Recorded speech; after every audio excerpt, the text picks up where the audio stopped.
si Baby RJ. Pinanganak si Baby ng 10:08 AM. Baby boy. Ayan, ang cute ng baby nila.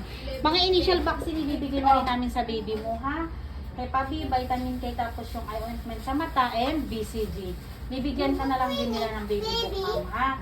Pagka sakaling hindi, makamari, hindi na ibigay, banggitin mo rin sa kanila, ha? Ayan, so stay kayo ni baby dito within 24 hours. Ayan, super cute ng baby nila. Ayan. Ay, cute. Malaki din yung baby nila. 3.5 kilos ang baby nila. Ayan, ang cute ng baby. Ayan, kinis-kinis ng mukha niya. Ay, si baby RJ. Ayan. Ang cute ng baby boy nila, si baby RJ. Ayan. Super cute. Ayan, gutom na si baby. Sign na gutom na siya, oh. Sinisip-sip na niya yung kanyang gloves sa kamay. Ayan. Nakaraos na sila ni mami. Ito naman si mami, oh.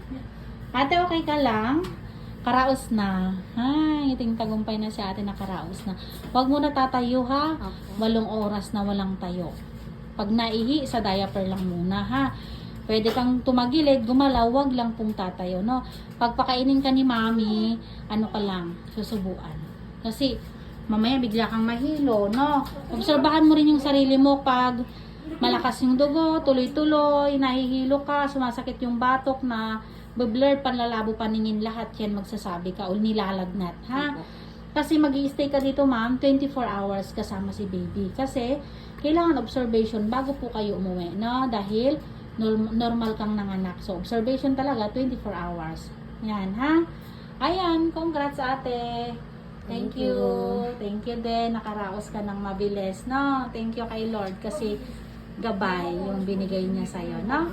Thank you, ate.